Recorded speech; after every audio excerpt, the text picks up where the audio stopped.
Today, women are in key visible leadership roles. Women such as Democrat Attorney General Kamala Harris of California, first-time Senator-elect of Utah, Mia Love, assistant basketball coach of the San Antonio Spurs, Becky Hammon, and community organizer and labor activist, Dolores Huerta. Each of these women have played a valuable role in society. Today, our guests will share on the value and contribution of women in leadership. Please stay tuned.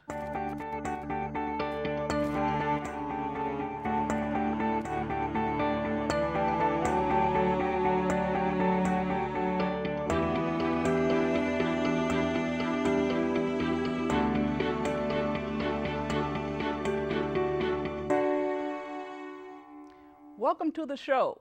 I'm Karen Crozier, and today I'm joined by Deborah McKenzie, who is Senior County Deputy Administrator, as well as Gwen Burtz, who is Executive Assistant to the President of Fresno Pacific University, and Reverend David Hollowell, who is a former Navy chaplain. Welcome to the show. Thank you. Thank you. Now Good let's to be get here. right to the topic. Each one of you I know have been informed and shaped by key women in your life.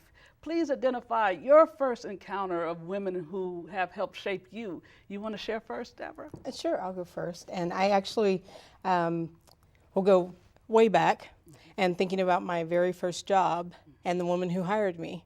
My first job was working at the YMCA, and the executive director interviewed me, hired me. And at the time, I didn't really see it as a leadership role, I guess maybe because of my youth or my age, but thinking about coming here and who were my role models. And I remember one, just her hiring me, but working in nonprofits, you typically don't have a lot of money. She had a great vision for the types of services that she wanted to provide for young people, and was able to, I spent the summer as a day camp counselor and was able to do all of these amazing things because she had this vision and was able to pull together all of these different partners and people to make it happen so that we had the resources we needed to give to the young people. And I just remember thinking, besides coming home and complaining to my mom every day that, oh my God, these kids, but I remember thinking it's a great experience and all of the activities and things that they did. And I really want young people, every young person to have that experience. And so having someone who had that vision and then was able to bring those pieces together, I think for me was just like a spark in terms of how I see a leader, and she's a woman. Yes. so So the vision to see how to help serve others. Mm-hmm.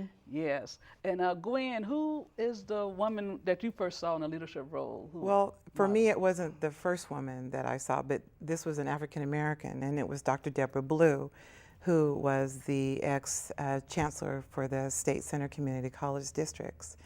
And I remember my first encounter with Deborah. She had come to my former job and was one of our guest speakers. And she talked about women needing mentors. And she was so inspiring to me. I went up to her, of course, all the other women, it was at a women's luncheon, and I went up to Deborah and I just said, you said that I need a mentor. Would you be my mentor? And she said, sure, and she gave me her phone number. Well, I never called her. I never asked her. I never followed through with that. Well, a year later, she was back on campus and I saw her again, and I went up to her and there was women in line, and she asked the woman, she goes, can you hold on just a minute? And she came to me and she goes, weren't you supposed to call me? And when she did that, it just sparked something in me because I just felt like she took a real interest in me. And so what I did is I made sure I called her. So she wrote down her cell phone number and I made sure I called her and we connected. And she helped me to grow. She helped me to understand about women in leadership, because she would, to me, was the epitome of what a leader should be, just in the way that she ran the State Center Community Colleges and just her integrity. So. Right. And now, Reverend Hollowell, as a male, and the ways that you possibly have been influenced and first seen women in leadership, please share your perspective on the topic. Well, I was raised by women, and so I'm not sure if I have a real delineation between when they were not leaders. All of my memories were older women running church programs, community projects. They were involved in all kinds of activities. My mother was a teacher and a librarian, and my grandmother ran a soup kitchen in San Francisco. So I don't know that I have a place in my life that I can say that I didn't see women as leaders. Certainly in the Black community, there was no way for you to walk in and say, oh, the women are not running this. I mean, that didn't go over at all. The other part of it is that I know as an athlete that many of the football players that I know personally have been single-parented.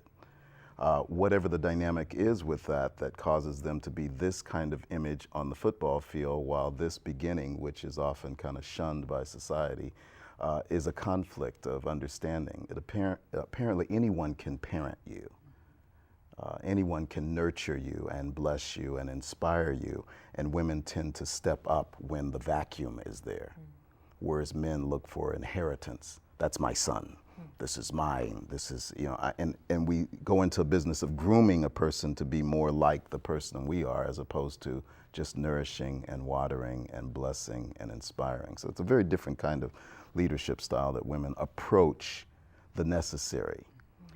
Yeah, I remember, as we are both ministers, ordained clergy, and Reverend Stevens, you had in one of our conversations, you had spoken of. You want to speak to who she was? Reverend Dr. Marvina Steffens, 45, 50 years in ministry. She finished her PhD from the Graduate Theological Union in the 80s.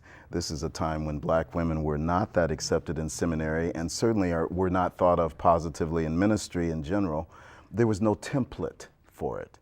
She was hired by J. Alfred Smith at the great Allen Temple Baptist Church of Oakland to become staff, and that was well over 30 years ago. She just recently passed away, but her legacy is with prison ministry. She had the privilege, we had the privilege of having her come to a number of the prisons throughout the state, mine in particular.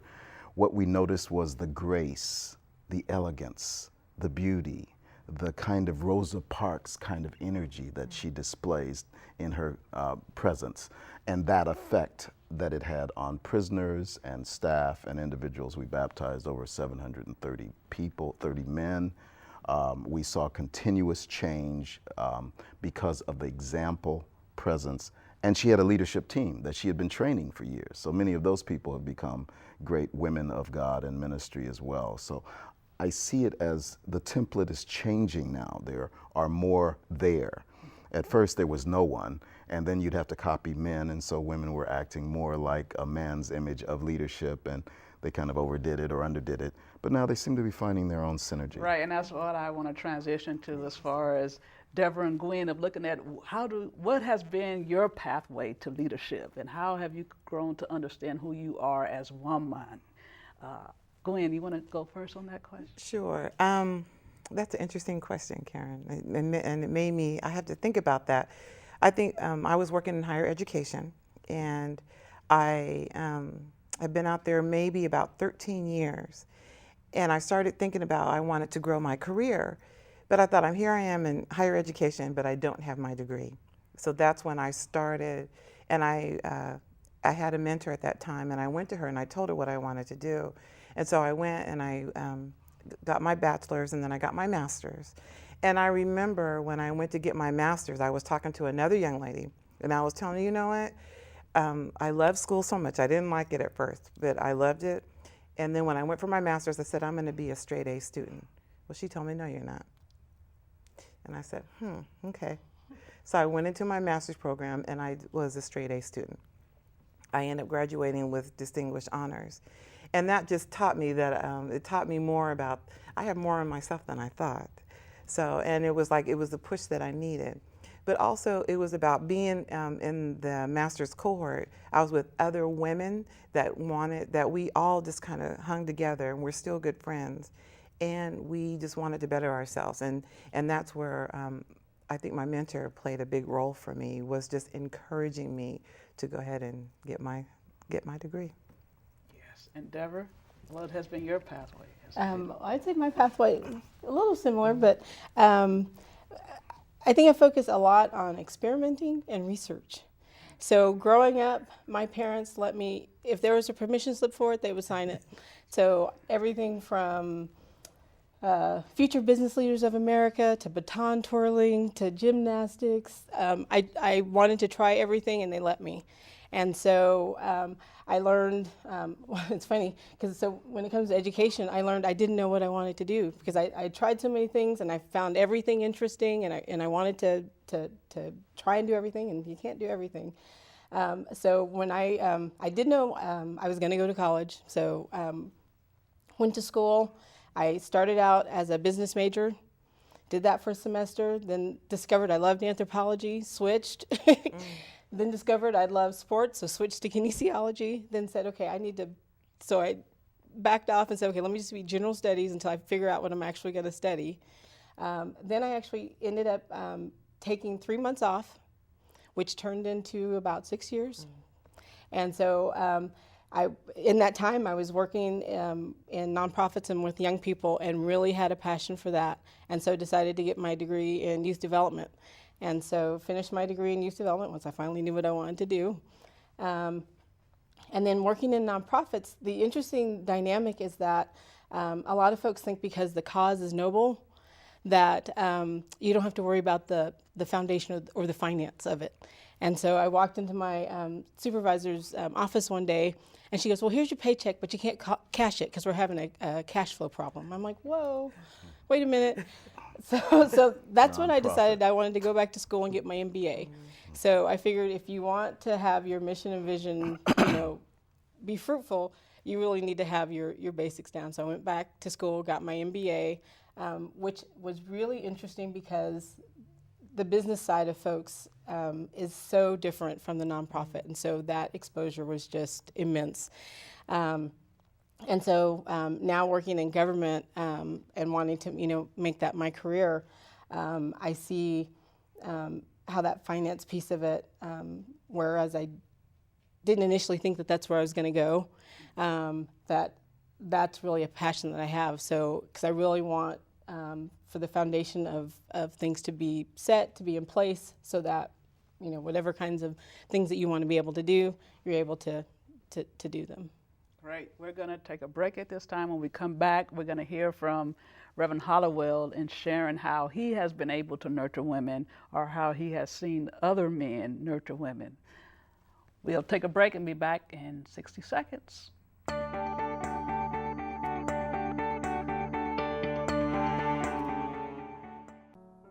KNXT TV is proud to say thank you to all its viewers who have given their support for over 25 years. And only through your support is KNXT able to provide spiritual and informative programming. Please remember KNXT in your long-term support through wills, bequests, trust, and plan giving. Your gift is important to the future of Catholic television. Help preserve the strength of KNXT's message based on the teachings of Christ. Keep KNXT in your future plans.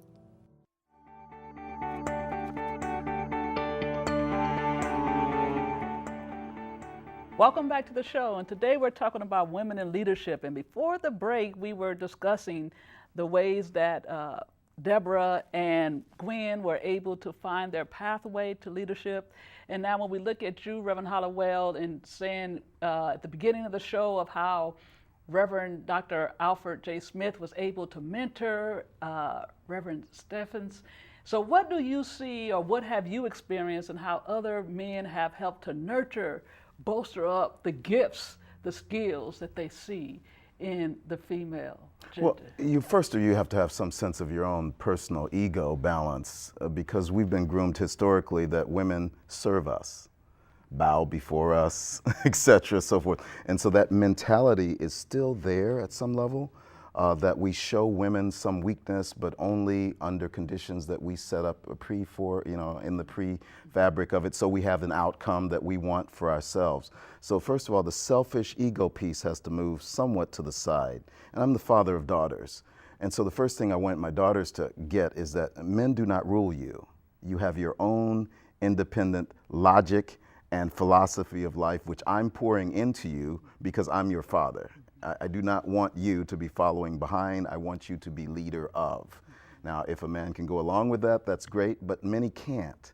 They're not wired for it. There hasn't been enough self-nurture and self-care. Their codependence, their psychological training, whatever it is, can be a barrier to women stepping forward into that template of what do I need for the foundation of learning, understanding, and being able to teach others. Right, so that's a good transition because Deborah was recently in the International City County Management Association newsletter. And in that, you were quoted as saying, I was looking to see if I can find somebody, and then I realized I am the somebody. Please share, what was that moment for you to realize I am the somebody I was looking for? I guess I'll probably have to say there were a lot of moments where that mission statement, that personal mission statement came to fruition.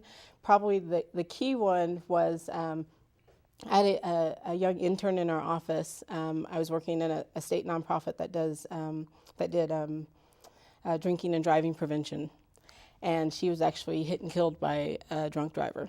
And so it was just a moment when you think, how could someone who is doing such great work, so ironically, that this happens. And so for me, it was just the moment that, you know what, life is really precious. I can't sit around and say, oh, it's me, we need this, we need that. It's like, I can do that. I will step up. This will, I can control what I do. I can control who I am and how I act and how I respond. And so that's what I want to do. And so I am somebody. And so whenever there is something that I see, I will step up to do something. What do you like about that, Gwen? I like that when you say that I am somebody, because I think as women, we kind of minimize ourselves. And that was very insightful for you to go, but hey, I am that somebody. So thank you for that. I'm going to use that. All yours. Okay. I also think there's a coaching part of it. When I'm an athletic coach and all of my players are females, there's nothing about any of them that's inferior in my mind or in the game's mind. But the instant I get into business, where pedagogy is about instruction, observation, watching you do it, allowing you to make mistakes and not blaming you because you made the mistakes, but knowing that the mistakes are a part of your learning paradigm for getting to be an excellent professional. Whereas where we'll look at women and say, oh, she did it because she was a woman, she messed up, she jacked. And so that kind of changing that mindset is about follow through. As a coach would say, you messed up, but that mess up is going to teach you to get it right the next time.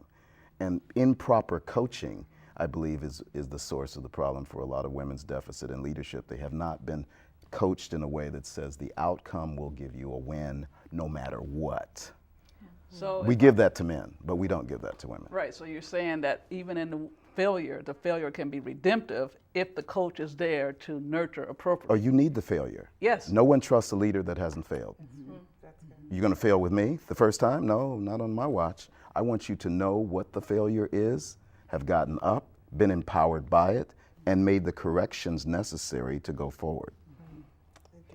So when we think about failures and quote unquote triumphs, what has been the thing that has grounded you, or how has your faith and spirituality really helped shape you to keep on keeping on in the midst of the process? We'll start with you, Gwen. I think that's it. For me, it's because I am a Christian and because I do have a background, and I rely heavily on my faith. And because I know that I am not perfect, that it's okay for me to make mistakes, because I know that I grow from my mistakes. So I thank you for saying that. But I think you're right, as leaders, as women leaders, when you do make a mistake, I think it's more pointed out. But we have to be grounded within ourselves to understand, yeah, I'm not perfect, but I am striving to do better. So. And Deborah? Yeah, for me, I think it's just trusting that things are going to happen and be the way that they should be. I have, I work in government, and a lot of times folks come to government because they have problems, issues, yes, complaints, concerns, sometimes justified. But I have faith that the work that I do, the systems that I work with, the people that I work with, that ultimately our goal is really to strive and to help people get where they want to go. I mean, and so there's left wing, right wing, and people are kind of going all over the place, but I think ultimately people really want to have a good quality of life. You know, they want to have a happy home, happy family. I was thinking about what Reverend Holloway was saying about sort of the male perspective. And for me, it was trusting that I was going to find the right partner to support me. So, and I did. And so that honestly has made all the difference, having someone who who's my coach, who's my cheerleader, who is my support, who, when everything feels like it could fall apart at any moment, I know it's not going to, because he's right there. So. Oh, you're saying so wonderful things about guys again. We're supposed to only talk about women. But that's what makes a good woman. I mean, that helps to make a good woman, is to find a good man. But as a single woman, and I don't have that significant other, but for me, it is my faith. It is that I can go to God and I can go, and because sometimes, even when people, I've always said this and I tell this to my kids, out of 100 people, 99 people could tell you that you're good, and that one person tells you that you're wrong. Who do you focus on? The one person. So what I'm learning is that my value and my worth, even when I do make mistakes, I'm still grounded in my faith. So that's what I'm learning. Yeah, and I, as Deborah brings up, trusting that she would find that right partner. That's huge. That's big. That's Yeah, huge. that's good. Yeah, That's good. I wanted to pull that out because I think oftentimes many of us as women, we become discouraged and we settle and compromise just to have something, and it's not what really nurtures us, bolsters up to advance to where we know we should be. Right. And so I think that's beautiful that you knew where you wanted to go. Amen. And you was trusting that the partner who was supposed to be there would be there. Well, I mean, women look at men differently than men look at Of course. themselves. I mean, Of course. women look at men like men look at cars, for example. I look at an old car and I say, oh, wow, I could fix that up. I put some nice wheels on it, lower it down in front and raise it up in the back, and I put some headers on it. You know, and women look at men that way, as opposed to looking at the car. It needs to be somewhat finished and running first.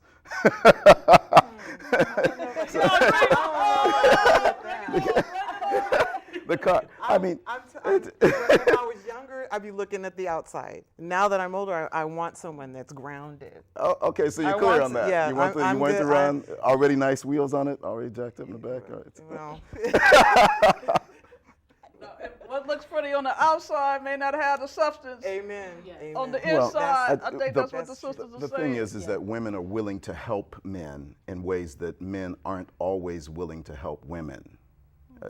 That doesn't clearly, as a counselor, I see that more and more, is that she's supposed to help me. Okay, all right. And how are you supposed to help her? Well, that's not really as important as me, you see. And there's a mentality there I understand that. that puts women Yes. in a place of looking for someone they can help as opposed to someone they can be in partnership with. Right, and that's why I love what Deborah was able to Right. identify. Yes. Yeah. And that's where I was going, was Right. when I was younger, crazy me, had an Excel spreadsheet list of every aspect that I wanted in a man. Did not work. I'm sure. It was when I let that go and looked for someone who was going to take care of me and how I felt and Be present for you. Yes, and be interested in my, advancing and moving forward and that kind of thing. And when I threw the list away, found my husband. All right, when we look at women, though, in leadership, identify what do you consider to be the unique, valuable contributions of women from your perspective? Do you want to share first, Gwen? Sure. For me, it's strength. I think it's strength. And I also think it's, as a woman leader, I think we tend to be more inclusive in that we value other people's input a little bit more. And I think we get it that we can't do this by ourselves. And I think that's important. That's key. Reverend Hollowell, what do you think from your observation? The collaboration piece. Women are very much so gifted at collaborating and having conversations that are feminine-centered, right? You can go in the restroom and have a conversation that's feminine-centered. Men don't do this. We go in the restroom and don't see each other. And so the whole dynamic of difference between those two sometimes yields a different kind of fruit. We'll work together in teams if the team is competing against other men.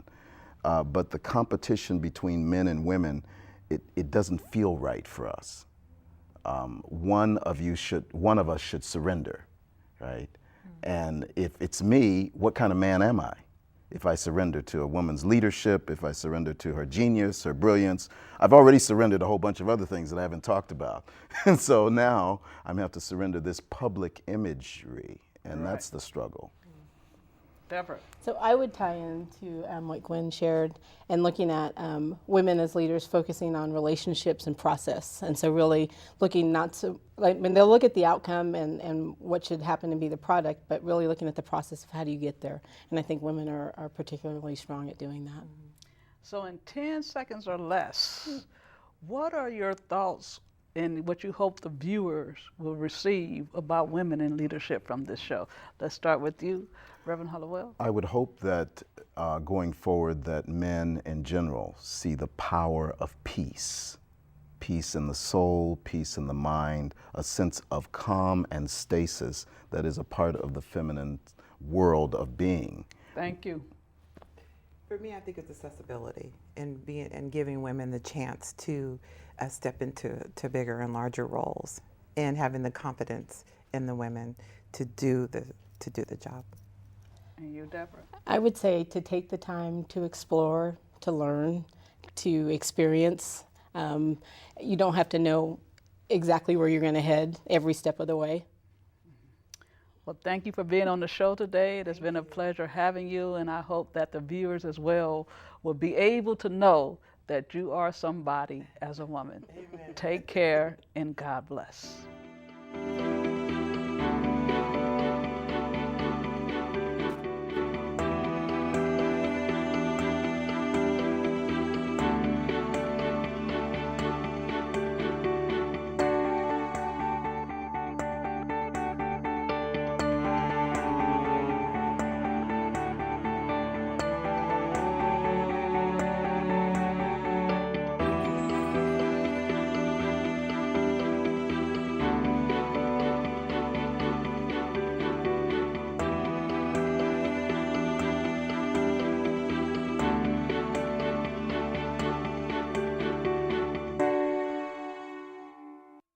Thank you for watching Perspectives on Faith and Culture. You can find the show online at knxt.tv/perspectives, or contact me and give me your feedback on the show at 559-453-2020 by phone to share any ideas for shows that you are interested in seeing in the future.